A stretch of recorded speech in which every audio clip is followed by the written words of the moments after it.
राजधानी दिल्लीला चारही बाजूंनी वेढा. जंतर मंतर ते शंभू बॉर्डर पर्यंत आंदोलनाचा महाभडका. मोदी सरकार धोक्यात.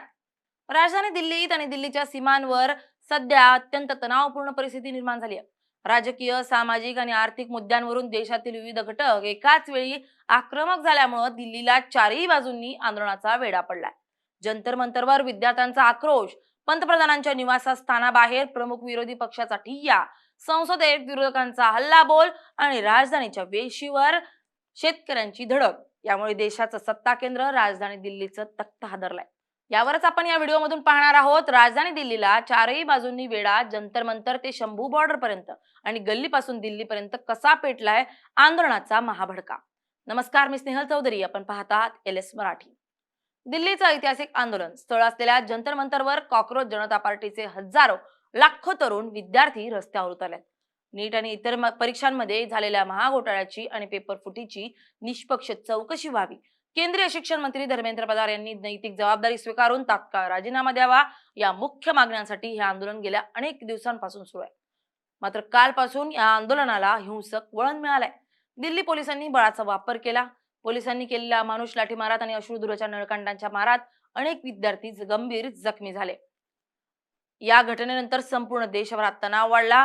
प्रशासनाने संसद मार्ग आणि जंतर मंतर परिसरात त्रिसदस्यीय सुरक्षा यंत्रणा तैनात केली आहे. तसेच कायदा सुव्यवस्था राखण्यासाठी संपूर्ण परिसरात कलम 163 लागू करण्यात आले. पोलिसांच्या या दडपशाहीनंतरही विद्यार्थ्यांनी माघार घेतलेली नाहीये, ज्यामुळे जंतर मंतरवर अजूनही आंदोलनाचा जाळ धगधगतोय. या आंदोलनाला आता राजकीय नेत्यांनी प्रत्यक्ष भेटून पाठिंबा दिल्यामुळे आंदोलनाला अजून धार आली आहे आणि धर्मेंद्र प्रधानांचा राजीनामा घेतल्याशिवाय विद्यार्थी काही माघार घेत नसतात.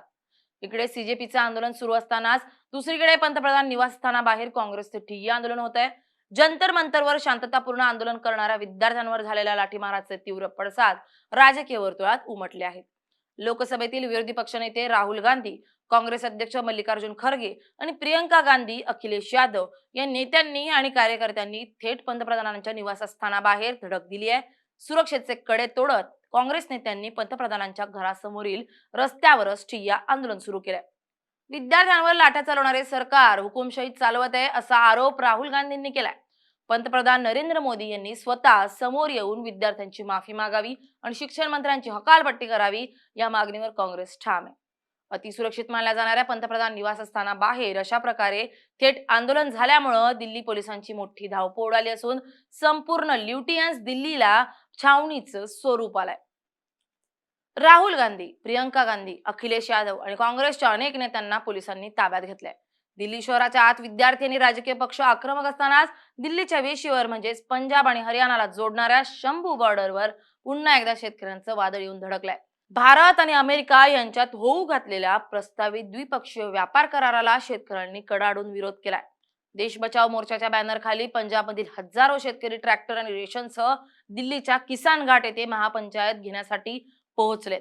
शेतकऱ्यांचा हा प्रचंड जथा दिल्लीत प्रवेश करू नये यासाठी हरियाणा आणि दिल्ली प्रशासनानं शंभू बॉर्डरवर मोठे सिमेंटचे ब्लॉक्स, काटेरी तारा आणि लोखंडी बॅरिगेड्स लावून रस्ते पूर्णपणे सील केलेत. सीमेवर हजारो शेतकरी आणि पोलिसांचा मोठा फौजफाटा आमने सामने उभा ठाकल्यानं परिस्थिती अत्यंत स्फोटक बनवून ठेवली आहे. मात्र कृषी मंत्र्यांशी चर्चा झाल्यानंतर हे शेतकरी आंदोलन सध्या तरी तात्पुरतं स्थगित केलंय. मात्र शेतकऱ्यांच्या संघटनांकडून असं सांगण्यात आलंय की मागण्या पूर्ण झाल्या नाही तर हे आंदोलन बंद होणार नाही असंही सांगण्यात आलंय. त्यामुळे जर का सरकारनं टाळाटाळ केली तर हजारो लाखो शेतकरी पुन्हा एकदा दिल्लीच्या तख्ताला हादरा देण्यासाठी येणार हे मात्र नक्की. तर चौथ्या बाजूला बाहेर रस्त्यावर सुरू असलेला हा सगळा संघर्ष आता संसदेच्या सभागृहात घुमतोय. संसदेचं पावसाळी अधिवेशन सुरू आहे आणि विरोधकांनी सरकारला पळताभुई थोडी केली आहे. सभागृहाचं कामकाज सुरू होताच विरोधी पक्षाच्या खासदारांनी जंतर मंतरवरील विद्यार्थ्यांवरील लाठीमार, शेतकऱ्यांची अडवणूक, पेपर फुटी, राम मंदिर दान चोरी या मुद्द्यांवरून सरकारला घेरलंय. मल्लिकार्जुन खरगे यांनी संसदेत आक्रमक भाषण करत सरकार देशातील तरुण आणि शेतकऱ्यांचा आवाज लाटाकाठांच्या जोरावर दाबू शकत नाही असा सनसनीत टोला लगावलाय. विरोधकांच्या प्रचंड गदारोळामुळे संसदेचं कामकाज वारंवार तहकूब करावं लागतं. या चोहो बाजूंच्या हल्ल्याला उत्तर देण्यासाठी सत्ताधारी NDA संसदीय पक्षाची तातडीची बैठक पार पडली आहे. या बैठकीत पंतप्रधान नरेंद्र मोदी यांनी विरोधकांवर पलटवार केलाय. पेपर फुटी हा देशातील विद्यार्थ्यांच्या भविष्याशी जोडलेला संवेदनशील विषय. त्यावर विरोधकांनी राजकारण करू नये, दोषींवर कडक कारवाई केली जाईल असं आश्वासन पंतप्रधानांनी दिलंय. तसेच भारत अमेरिका व्यापार कराराचा भारतीय शेतकऱ्यांवर कोणताही विपरीत परिणाम होणार नाही, उलट यामुळे नवीन संधी उपलब्ध होतील असा दावा सरकारनं केलाय. मात्र सरकारच्या या दाव्यावर विरोधक आणि शेतकरी समाधानी नसल्याचं चित्र आहे. या सगळ्या घडामोडींकडे जर आपण एका तार्किक नजरेतून पाहिलं तर लक्षात येईल की दिल्लीला हे जे चारी बाजूंनी घेरलं गेलंय ते अचानक झालेलं नाहीये. हा वेगवेगळ्या घटकांच्या असंतोषाचा एकत्र आलेला पूर आहे. देशाचा तरुण बेरोजगार आणि पेपरफुटीमुळे हताश आहे. देशाचा शेतकरी जागतिकीकरणामुळे चिंतेत आहे आणि विरोधी पक्ष जनतेचा हाच आक्रोश घेऊन रस्त्यापासून संसदेपर्यंत सरकारला जाब विचारतोय. जेव्हा देशातील मुख्य स्तंभ म्हणजे तरुण, शेतकरी आणि लोकशाहीतील विरोधक एकाच वेळी रस्त्यावर उतरतात, तेव्हा सत्ताधाऱ्यांना विचार करावाच लागतो. दिल्लीला पडलेला हा वेढा केवळ एका शहरापुरता मर्यादित नसून संपूर्ण देशाच्या व्यवस्थेला विचारला गेलेला एक जळजळीत प्रश्न आहे. आता सरकार या चोहो बाजूंच्या कोंडीतून मार्ग कसा काढतं, विद्यार्थ्यांचे अश्रू कसं पुसतं आणि शेतकऱ्यांची चिंता कशी दूर करतं, यावरच देशाचं पुढचं भवितव्य अवलंबून आहे. तुम्हाला काय वाटतंय? कमेंट करून आम्हाला नक्की सांगा. Bureau report, LS Marathi.